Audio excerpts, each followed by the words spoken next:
Brethren, did you know every 1 second there will be 2 people who will die? Every time I clap my hand, brethren, there are already 2 people around the world who already died. That's the reality of life. And at the end of this service, brethren, let's say we have 2 hours of services. There will be about 14,000 people who have already died. And every year, there are more than 50 million people who die around the world. That is the reality of life. That is the harsh truth. Death is as real as life. You see, brethren, a lot of us don't want to think about death. We want to think about life, how awesome it is to live. Maybe a lot of us don't really want to think about it. This is something that is really part of life. And we kind of think, I'm still young, I am healthy, I am strong. I don't think about death anymore. I know that, yes, death is something that is real, but it is something that we don't really think about. I'm still young. I'm just 30 years old. I still have very muscular body. I don't have to worry about death. And yet, brethren, when someone is dear to us, who is close, they just die, it makes us realize that death is really something that is real. That someday, it will be our turn. It would be us who will be lying inside the coffin. It would be us that people would be talking about, remembering about our life. And these things will happen whether we like it or not. That's why, brethren, our life is not permanent. There will time we would take our last breath. There will be time where our heart will beat for the last time. And our brain will make us conscious for the final moment. It feels like death is really a reality that we must face. And because of this, brethren, I want us to look into death. Not to be scared, not to be fearful, but for us to learn the many lessons we can learn from it. That's why, brethren, let us not waste the death of our loved ones, but instead derive life-changing lessons from them. In this afternoon, brethren, I would like to share with you 3 powerful lessons that death teaches. 3 powerful lessons that death teaches. Lesson number 1. Death reminds us that life is temporary. Death reminds us that life is temporary. We read in Hebrews 9 verse 27, brethren. Hebrews 9:27, it tells us, it is appointed for men to die once.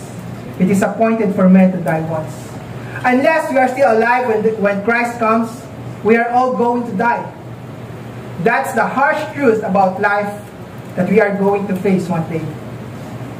We don't deny death, brethren, but instead, we have to accept and acknowledge it.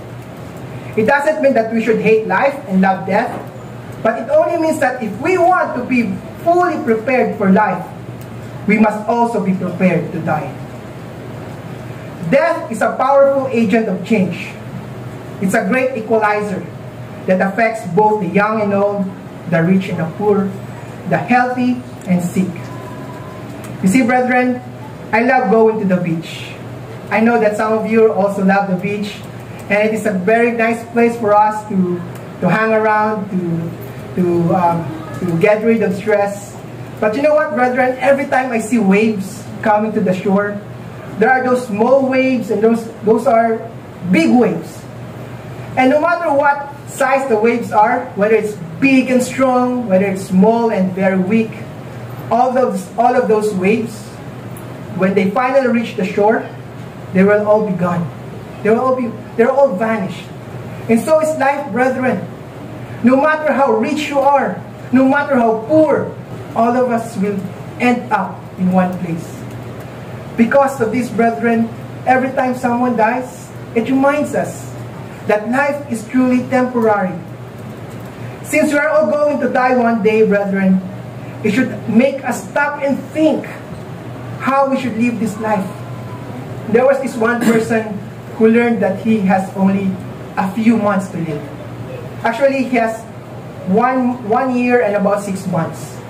And because of that, brethren, that person changed his life.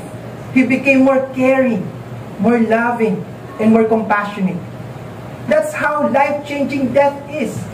Life is too short for those frustrations, for bitterness, for anger.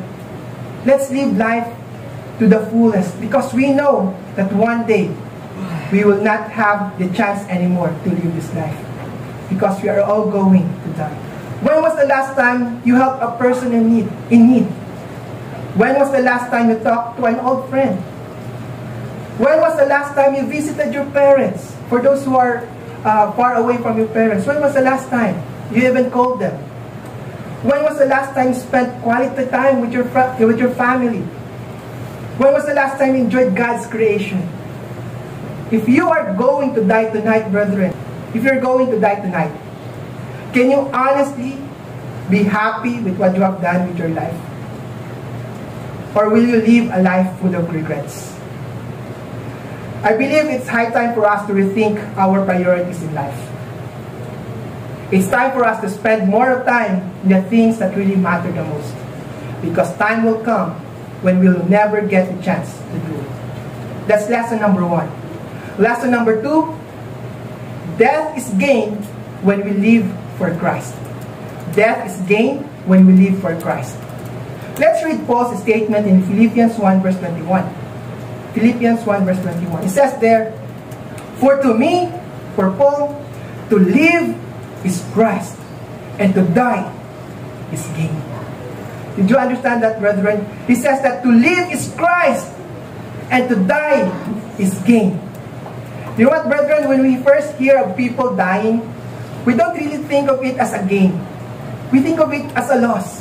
And yet, brethren, if we live this life for Christ, for Yahshua, for God, for Yahweh, our death will be a great gain.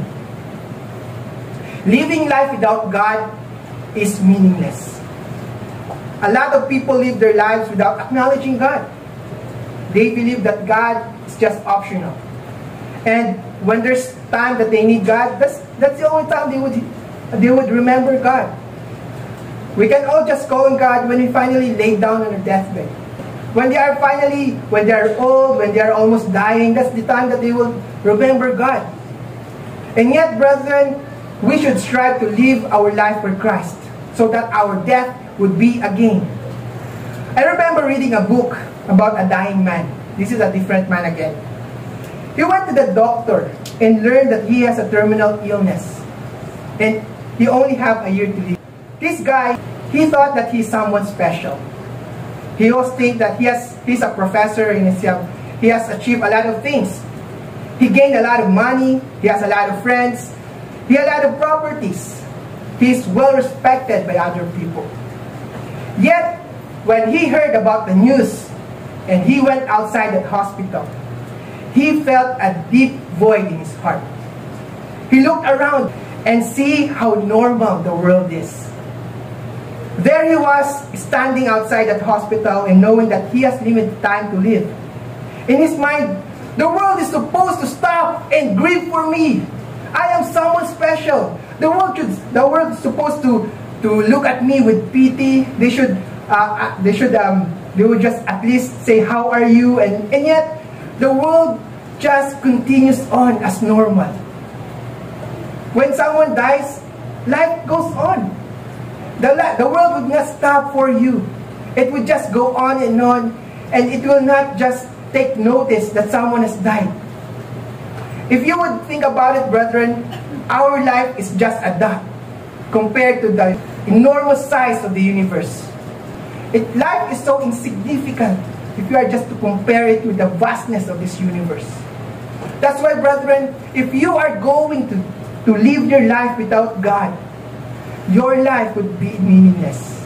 When you reach the end of your rope, the end of your life, you will look back and you can look back in your life, and it seems that you have lived your life in vain. But, brethren, it would make a great difference if you would decide to live for Christ. Because if you live for Christ, your death will be a gain. Because you will be secured. You will have that assurance that death is not final. That death is temporary. That one day you will be resurrected and you will rise again and meet your Savior. You know why, brethren? Because you have lived your life for Christ. That's why it is very important for us to live for Christ so that our death is considered as a gain. So that's lesson number 2, brethren. Death is gain when we live for Christ. And the final lesson I want to share with you, brethren, is this.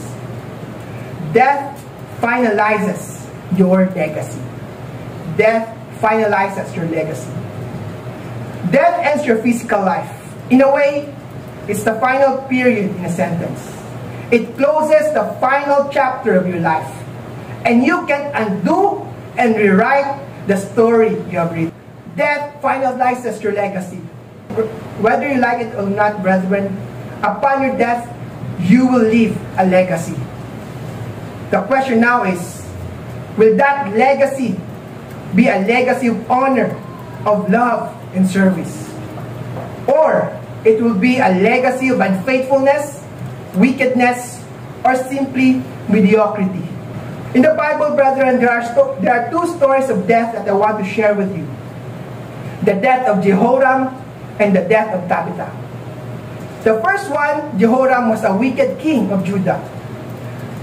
You know what, brethren, what he did?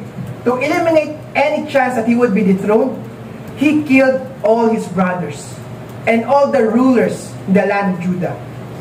He led Judah to idolatry. He worshipped other gods and forsook the Most High God. And you know what, brethren, upon his death, what happened? Perhaps you know this. We read in 2 Chronicles 21 verse 20. 2 Chronicles 21 verse 20. It says there, he, referring to Jehoram, he said, he was 32 years old when he became king. He reigned in Jerusalem 8 years. Notice, brethren, and to no one's sorrow departed. What a tragedy. His death, upon his death, to no one's sorrow. No one was grieving for him. This king has died without anyone loving him. What a tragic end for your life. I want to compare that to someone whose name is Tabitha. In Acts 9 verse 36 to 39, we read, Acts 9, 36, 39. At Joppa, there was a certain disciple named Tabitha, which is translated Dorcas. This woman was full of good works and charitable deeds, which she did. So this woman is not just doing some good works, some charitable deeds, but the writer said that she was full of good works and charitable deeds. Verse 39, then Peter arose and went with them. When he had come, they brought him to the upper room. Notice, brethren, and all the widows stood by him, weeping, showing the tunics and garments which Dorcas had made while she was with them. Grabe, no? What a diametrical opposite kind of death. They both died, brethren. One died without anyone loving him, and yet the other died with a lot of people weeping for his death. If I die tomorrow, what would people say about me? If you die tomorrow, brethren, what would people say about me, about you? What would be their eulogy? What would they be saying about you in your funeral?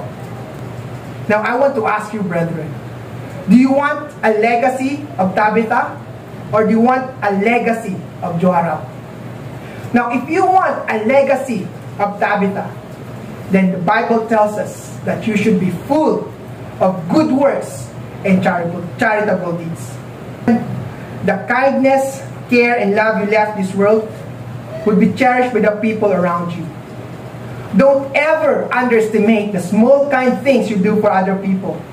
Because sometimes, those are the small things that occupy the biggest part of their hearts. When you think about other people, you don't really think about the great things that they have done. You see, brethren, do not underestimate the small kindness that you can do to other people. Whether it is opening the door for them, whether it is getting some soup for them during the snacks, you would be remembered for those things. You will not be remembered because you have a lot of money in the bank. You won't be remembered because you have the nicest mobile phone, you have the nicest car. You would be remembered for your kindness. And that's why, brethren, we should strive to have a life full of good works and charitable deeds. Yes, brethren, time passes, people come and go, and others will eventually forget about us, about what we have done. However, God is there. People may forget, but God will not forget.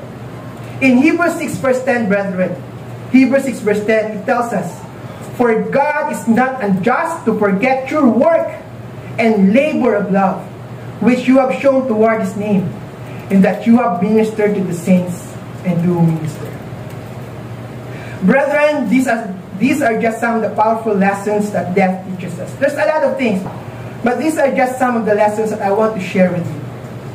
Death reminds us that life is not permanent.